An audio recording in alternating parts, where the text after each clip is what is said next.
Welcome to Pixels and Points. I am, as always, Matt Nelsen here at Red Rock, the media director, and with me is Susie. Yes, happy to be here today. We've got a couple different articles to talk about, doing kind of a quick Friday media roundup of hot topics. So today is basically going to be kind of doing AI in media and advertising. So buckle up, here we go. All right. First one we're talking about is, it's also upfront. Upfronts. So we are going to be looking at upfronts from other providers and seeing what's coming up, what looks interesting, what looks like, what winners look like and what some losers might look like, Yep, exactly. But yesterday, Netflix had their upfront. And of course, everyone's upfronts are going to be touting about their big wins over the past year, and obviously making their platform look better than everybody else's. So one of the things that Netflix has said is over the past couple of years, they've really grown their global users. So right now they're saying projected to pull in $3 billion in revenue for 2026, billion with a B. And they're reaching over 250 million global monthly users. So that's uniques. And 80% of those 250 million global monthly users actively watch the platform every week. So the reach is there. The one caveat, which we were discussing before, is that Netflix never releases its numbers. They keep all of their data close to the chest. So we do get stats like this from them, but there is nothing really to back it up. No way to back it up. And I will say that I have been seeing a little bit more advertising on Netflix than I used to. Their ad breaks, I mean, it's not too many ad breaks. It's only some of the most shows that I've watched, it's like for an hour show, it's like 3 ad breaks, and each one is maybe 75 seconds. So I mean, that's better than I've seen some places where it's been like a minute to 2 minutes, and you're like, I think 75 seconds, just over a minute, is just long enough to where you don't want to get up and leave, and it's not where you'll sit there. But right, that happens. Everybody in my household, they're on their phones, so instantly. But it is, I think that they've kind of figured out some of the ad breaks a little bit better than some of the other streaming platforms. But one of the other things that they were talking about at this upfront pitch was the integration of their AI into their ad platform. Yes. Which means they're talking about like it's gonna have optimization and all this other kind of stuff, which I don't see how the only way that they could optimize is that they're gonna be trying to optimize targeting towards, if you're Charmin, they're gonna try to target towards our people that they think are gonna be buying Charmin, but there's no like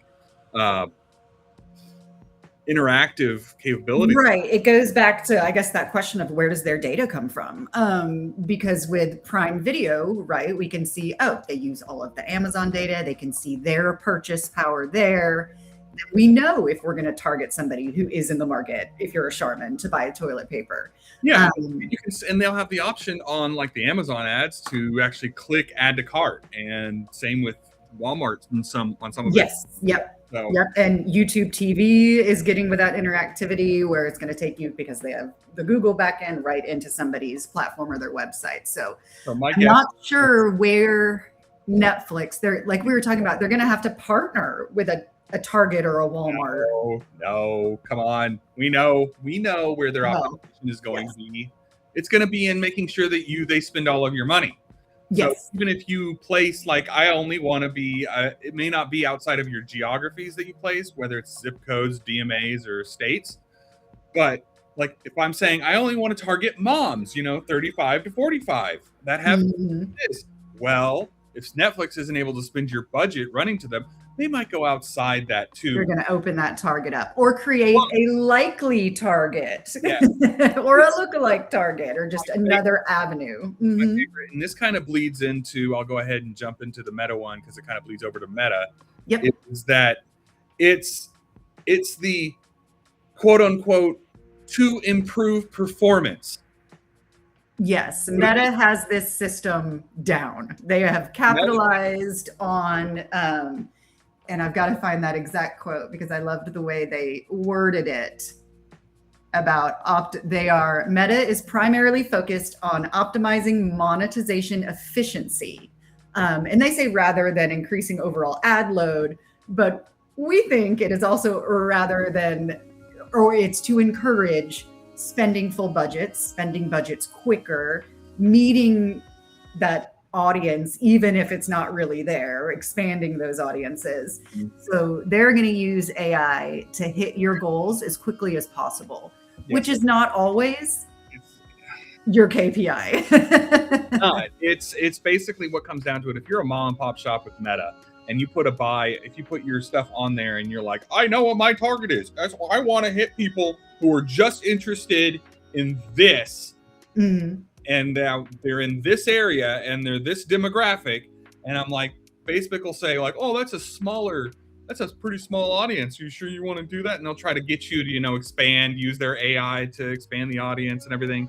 Because what they'll do is they'll definitely spend outside of that targeting just to spend your budget. Like they will make sure you get to say it's $100. They'll get to your $100 for that month.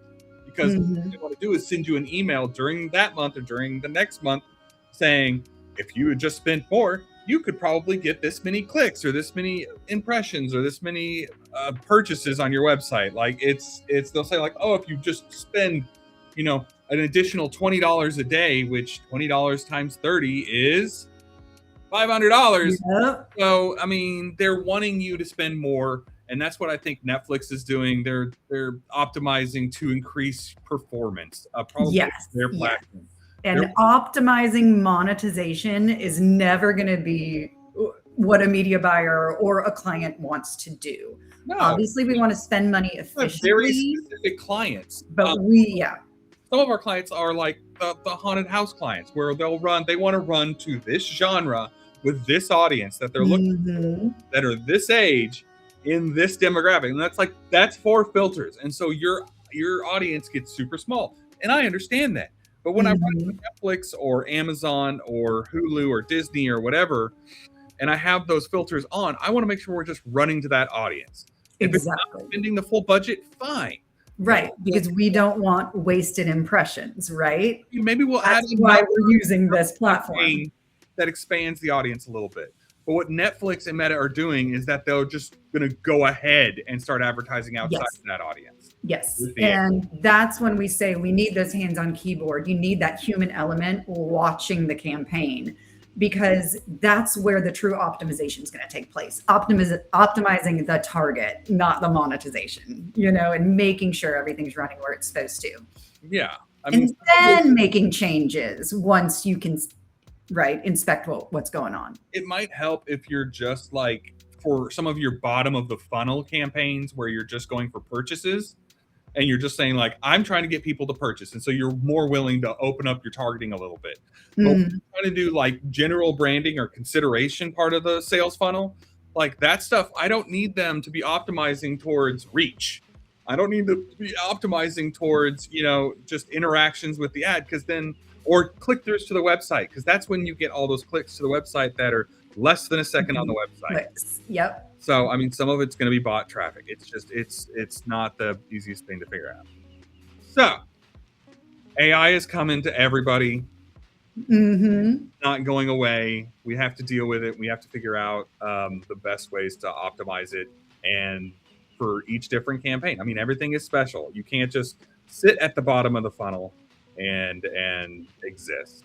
Exactly. So you're definitely going to need somebody with some expertise knowing how to navigate this new, well, it's not new. They're constantly, like I said, optimizing their monetization. They're constantly putting in new AI optimizations. They're constantly clicking off buttons that weren't there before to cause this optimization. So, and they're spending, what did it say? They're planning to spend through 2028 $600 billion. And this is just Meta on AI development. So it's not going away. Yeah. But we just need to play the game while they're playing the game too. Optimization really helps out at that bottom of the sales funnel kind of area. But I'm like, when you're talking about Netflix is not bottom of the funnel. No.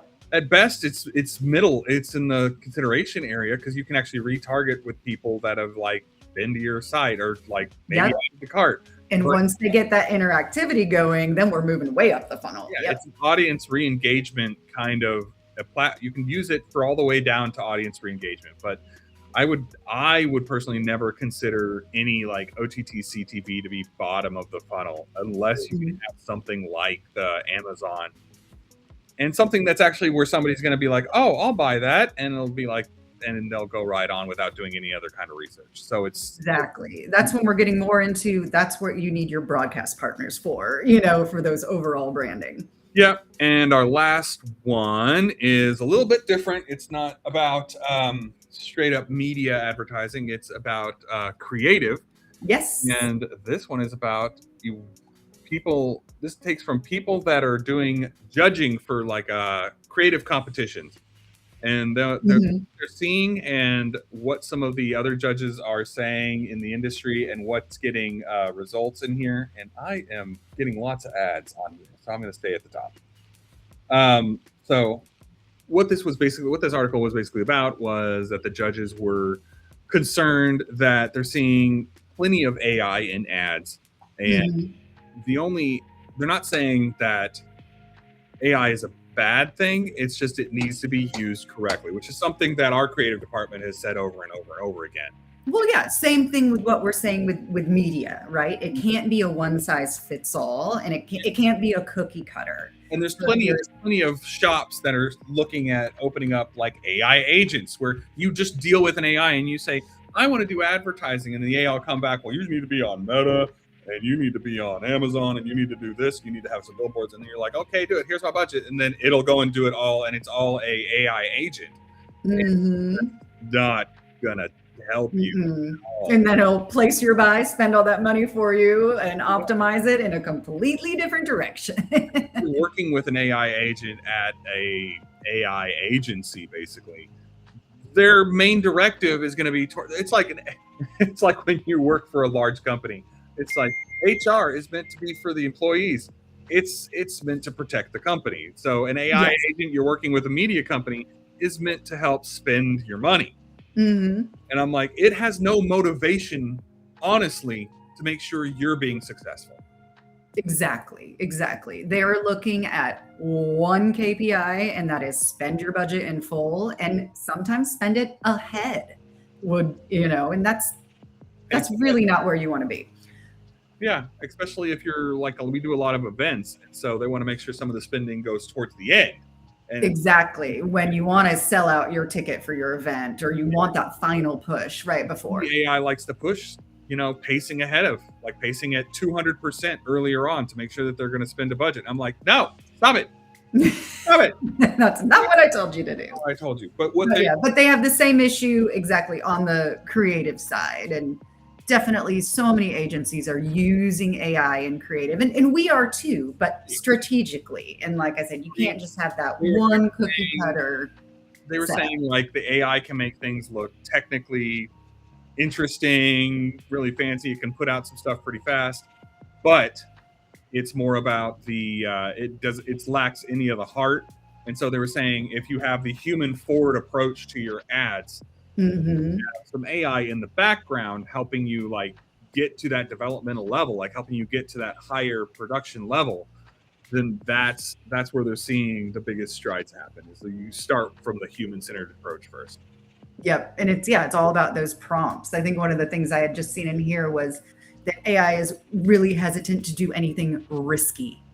So it's those out of the box ideas. Like think about campaigns that are memorable, they're out of left field, and if AI is not going to come up with anything risky or rock the boat, they're just using they're the status quo, because that's what they're surveying is the status quo. So you're going to get the status quo. It's what it sees the most of elsewhere.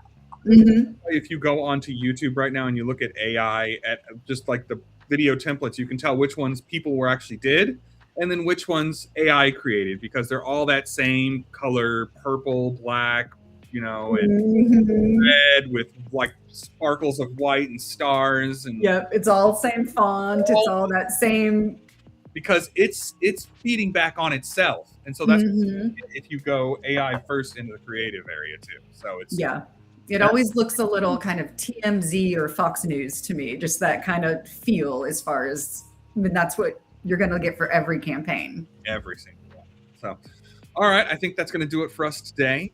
Mm-hmm. And we'll see you next time. See you next time.